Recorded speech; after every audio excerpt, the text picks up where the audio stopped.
Hola y bienvenido a Dastra.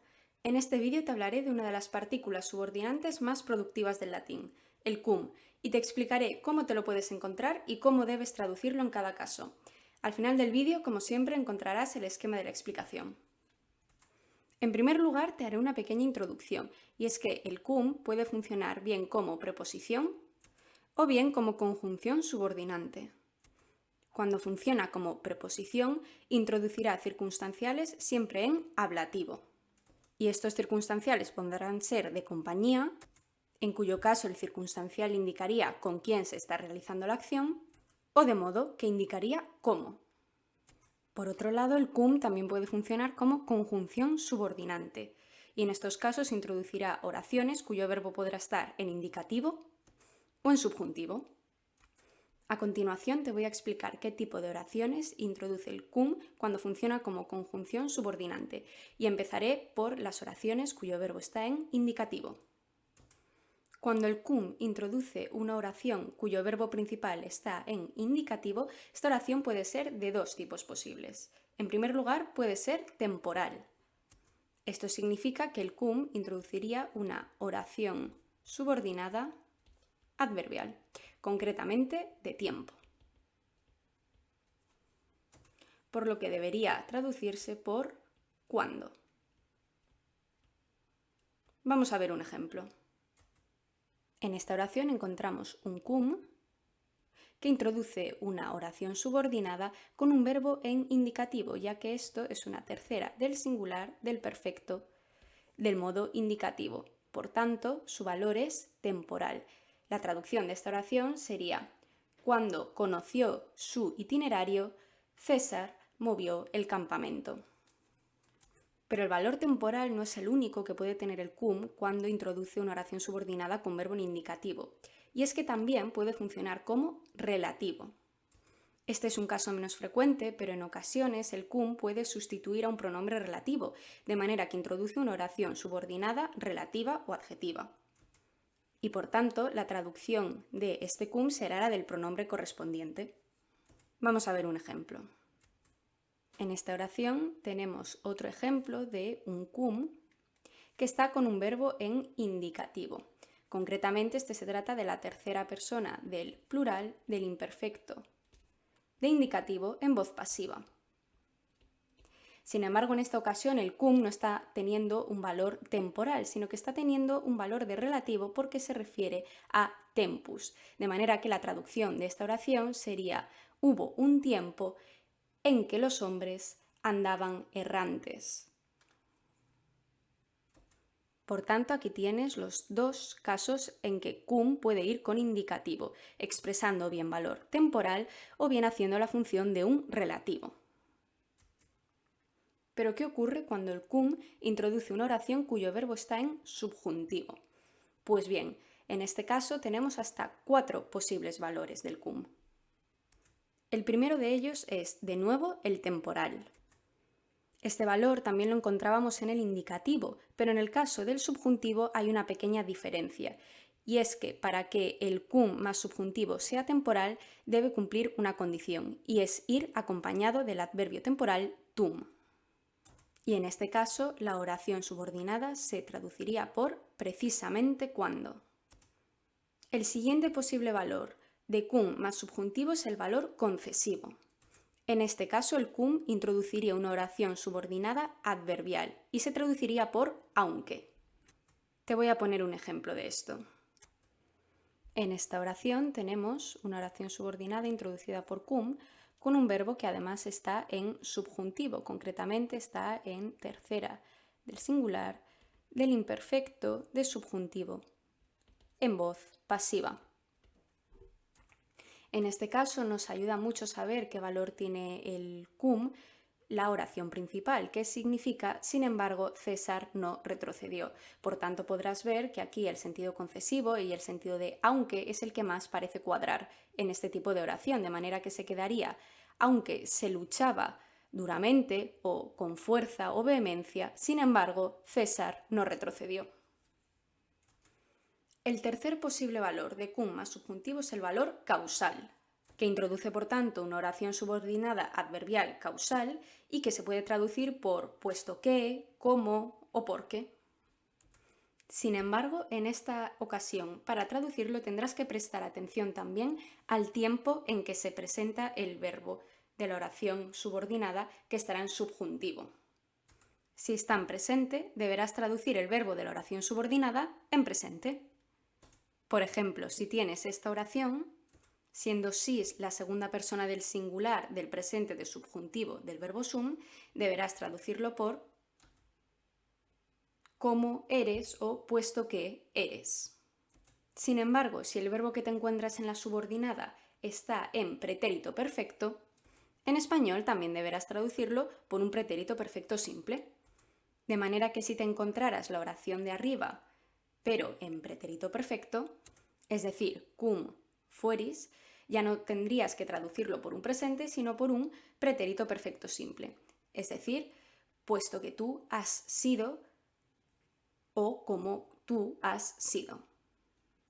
Por tanto, hasta ahora te he explicado que el cum con subjuntivo puede introducir un valor temporal, concesivo o causal. Sin embargo, todavía nos queda un último valor que es uno de los más utilizados en autores historiográficos como por ejemplo César.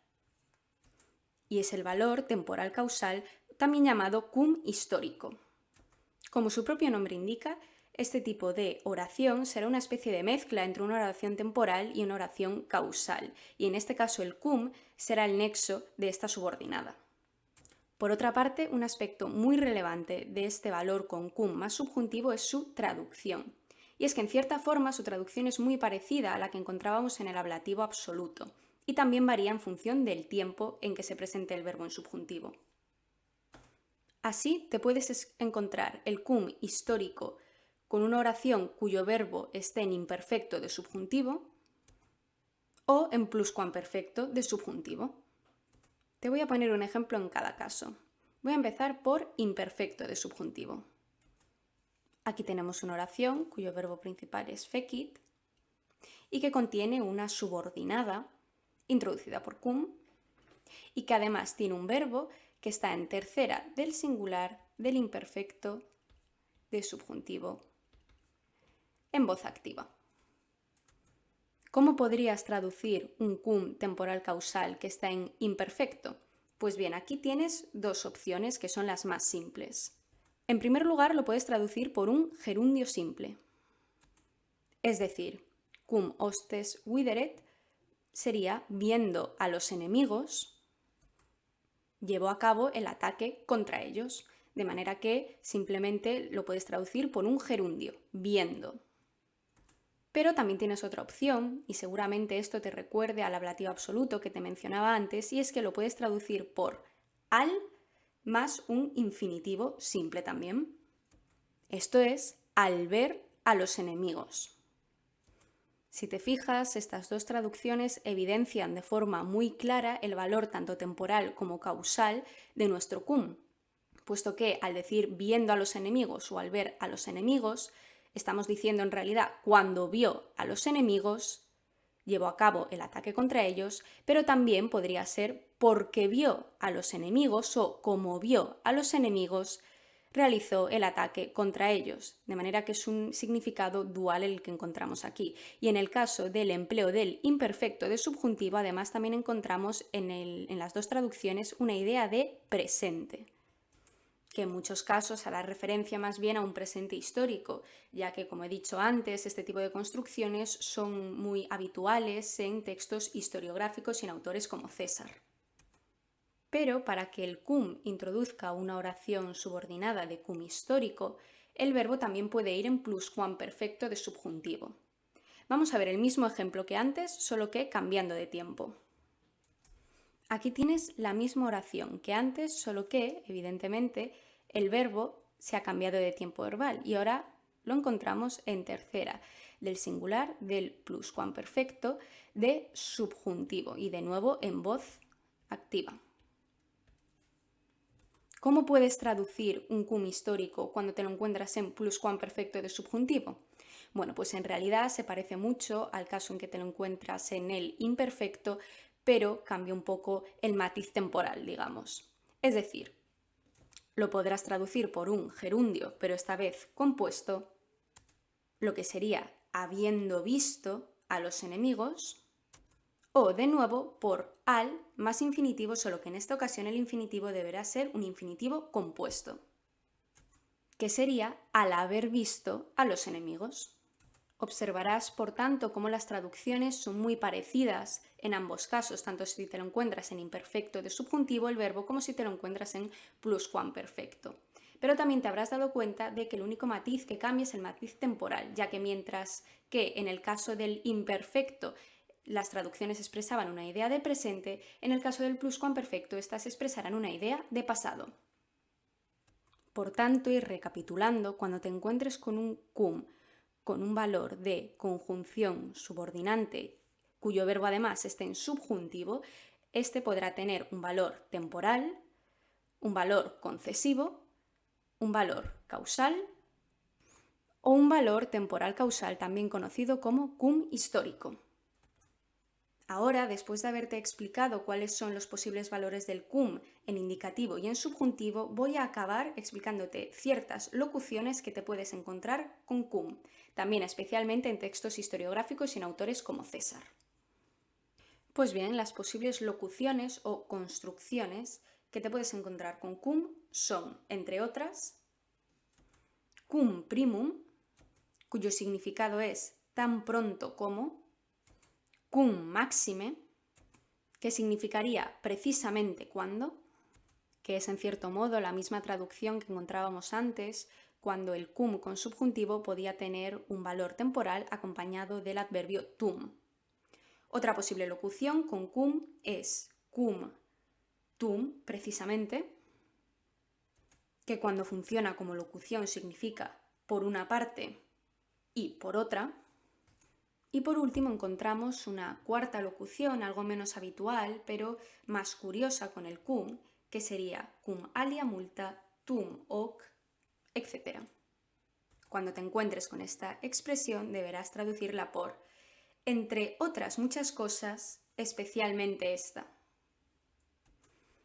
Muy bien, pues con estas locuciones o expresiones hechas con cum acaba el vídeo de hoy. Si te ha resultado útil, no olvides suscribirte y darle me gusta. Y si tienes alguna pregunta, recuerda que puedes dejarla en comentarios. Estaré encantada de resolverla. Ahora, como siempre, te dejo el esquema de la explicación. ¡Hasta pronto!